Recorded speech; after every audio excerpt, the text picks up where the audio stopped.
Hey there, it's Melissa Capillari with Coldwell Banker, and I wanted to jump on and give you guys a quick update on what's happening in the real estate market.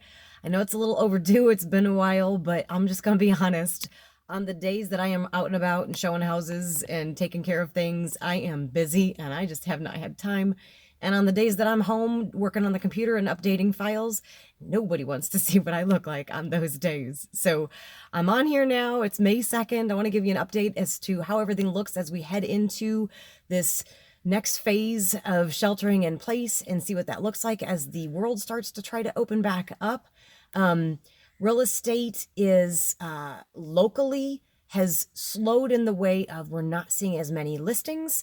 Obviously, folks are sheltering in place, so they're holding off listing their homes in what was already a limited inventory market. We're seeing an even more limited inventory now.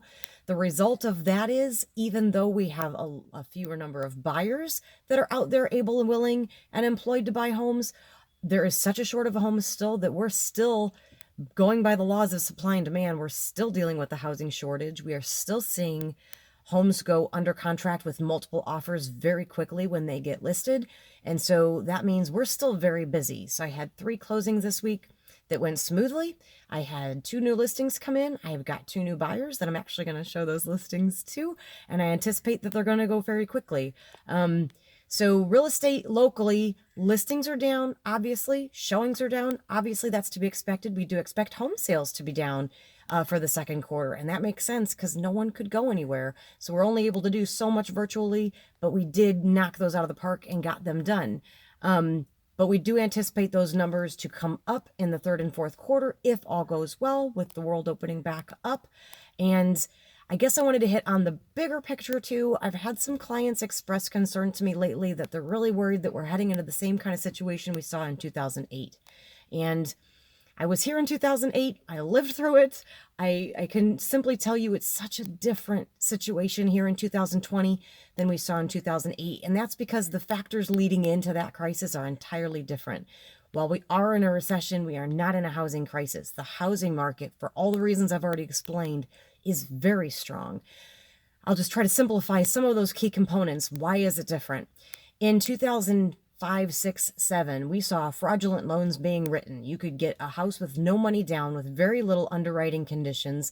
You'd get to the table. Sometimes it was the same loan you had shopped. Sometimes it was something totally different that you'd never seen before in your life. There was very little being done to call those lenders on those things. Buyers were basically buying more than they could afford, putting no money down when they really weren't creditworthy enough to get those homes in the first place. So we saw people pulling equity out of their homes at record numbers, buying boats, buying vacation homes with what should have been staying safely in the equity of their home. So numbers. In the years leading to '08, we had people pulling about $820 billion or more out of the equity of their homes to make other purchases. Fast forward to the years leading up to 2020, we're only seeing that number hit around 230 billion. That's less than a third, guys. People aren't pulling equity out of their homes. A large number of Americans now own their home outright, and the ones that don't have much more equity.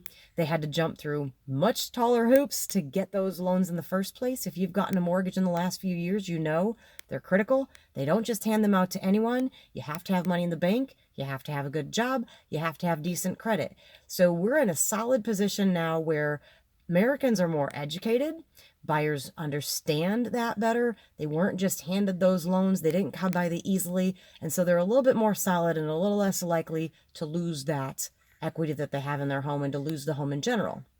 So what would take us 8 or 9 months to sell in the years leading up to '08, our market times now in the years leading up to 2020 are 3 months. So here again, we're looking at about less than a third of the amount of time on market. And I would guess that probably since that 3-month number was posted, it's actually less than that because again, limited inventory, even higher demand.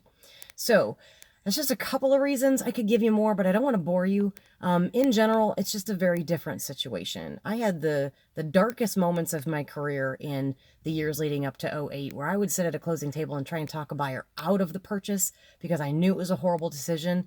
And not surprisingly, a few months later, they would lose that home and there was nothing I could do about it. And so I'm thankful to be in the market that we're in right now. As difficult as it is, I fully believe that the real estate market is stronger than it's been in my entire career.